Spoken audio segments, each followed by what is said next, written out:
Now, if we draw our vectors correctly, the length of the vector is proportional to the magnitude.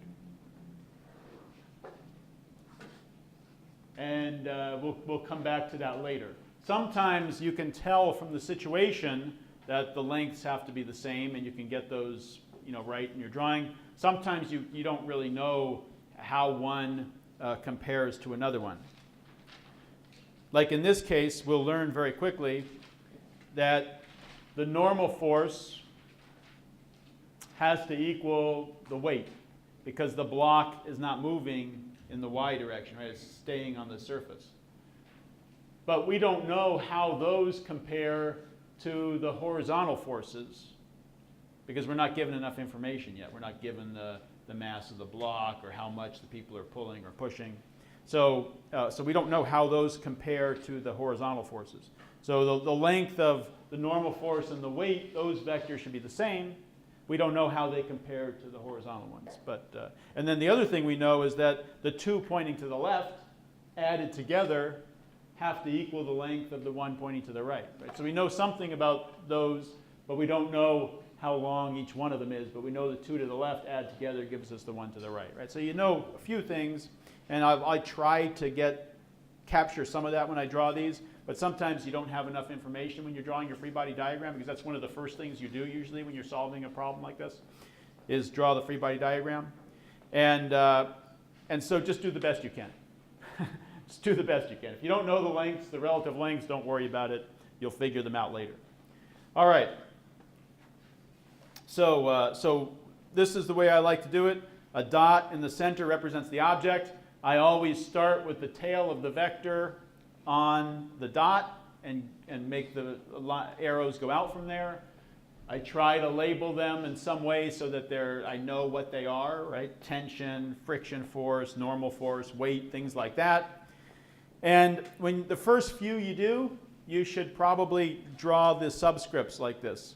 This is the force on the block due to the ground, the force on the block due to person B, right? The friction force on the block due to the ground, things like that. And then what you'll notice is that this free body diagram is for the block. It has all the forces acting on the block.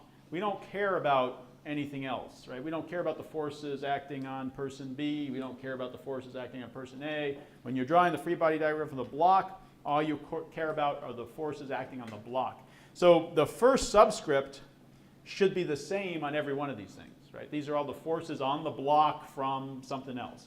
So the first subscript should be the same on all these. And after you do a few, then you can stop putting those subscripts on there, right? And save yourself a second.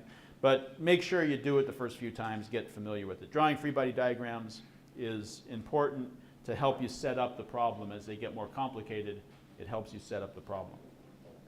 Okay, let's move on then.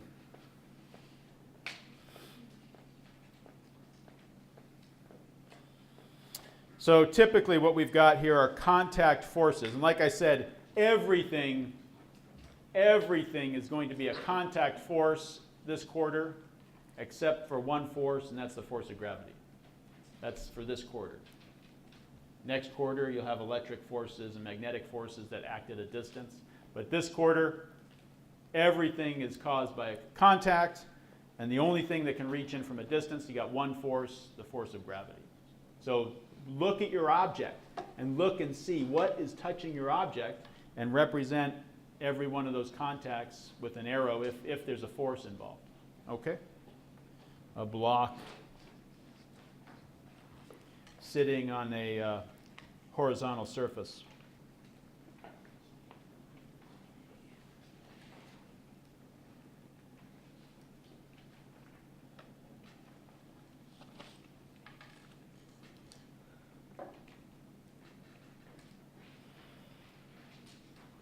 Okay, draw a free body diagram similar to the one we did earlier. Try to label things in a similar fashion. Use your subscripts.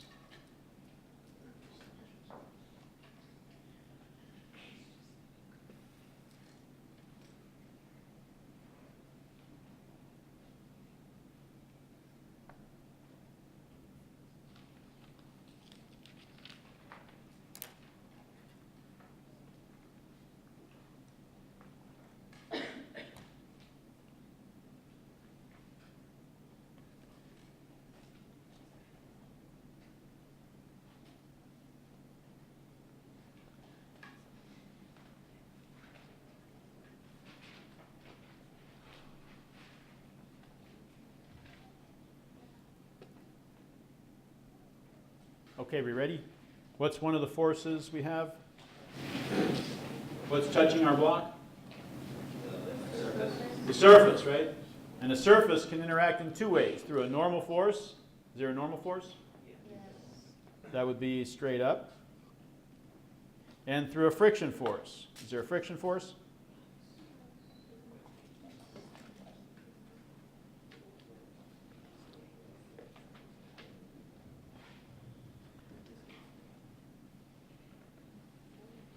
No friction force? Well, let's go ahead. Let's do our other forces and then come back and decide. What else is touching our block? Nothing is touching it, right? What can reach in from a distance? Gravity. That points towards the center of the Earth.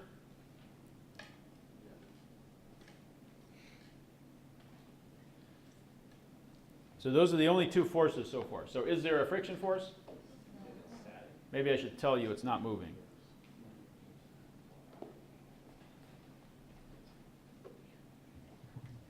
Is that better? Now, is there a friction force? No, because if there was a horizontal force, then it would be moving in that direction, right? It would be causing some acceleration in that direction. So this is our free body diagram. You okay with that? All right. Then let's make it a little more interesting.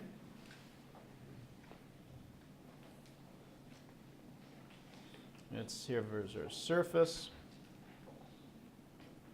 And we've got our block, just like before, but now we put another block on top of it. We'll call this the lower block and the upper block.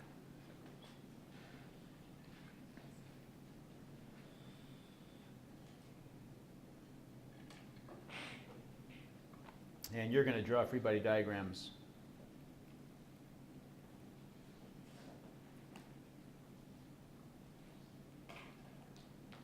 for the upper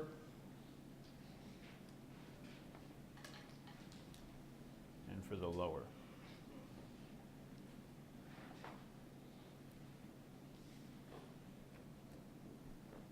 They're not moving. Can you explain why the one going up, the diagram you just drew, is the force of the block on the ground and not the force of the ground on the block?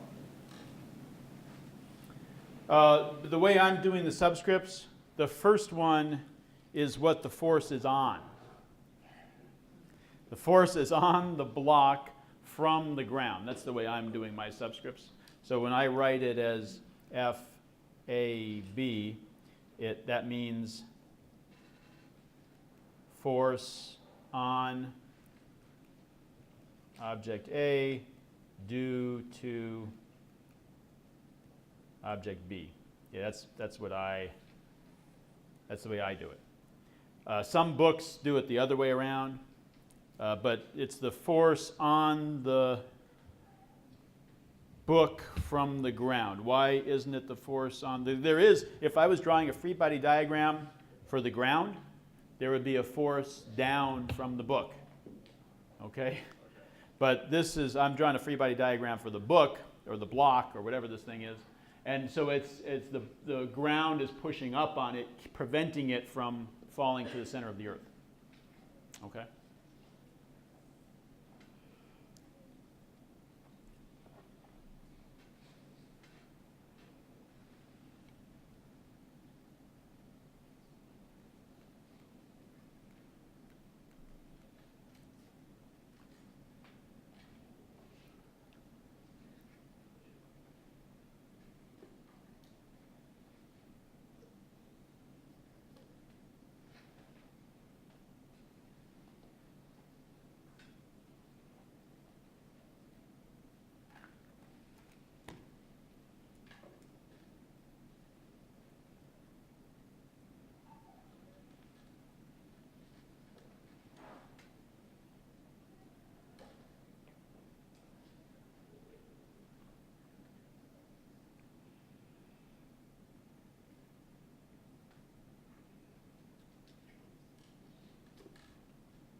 Question? You want to comment? Go ahead. What would I have on the upper block? The gravity pulling down Okay. I like to start with what's touching it. What's touching it? The block underneath it is touching it. And so that's kind of a surface it's sitting on, right? So that can interact two ways, through a normal force. And that's on the upper due to the lower. We okay with that? Is there a friction force? No. And that's the only thing that's touching it. What can reach in from a distance? Gravity. That's the weight on the upper book due to the earth. Okay, so this is just like the previous free body diagram you drew. You ready for the lower one? What's touching the lower one? The upper one. So what direction is that force? Down. I'm going to call that a normal force. It's kind of a surface touching it, right? And this is on the lower due to the upper. We good with that? What else is touching the lower block? The ground is touching it. So what direction is that force? That's interaction with the surface on the lower block due to the ground. That's everything that's, oh, and none of those are interacting with friction, right?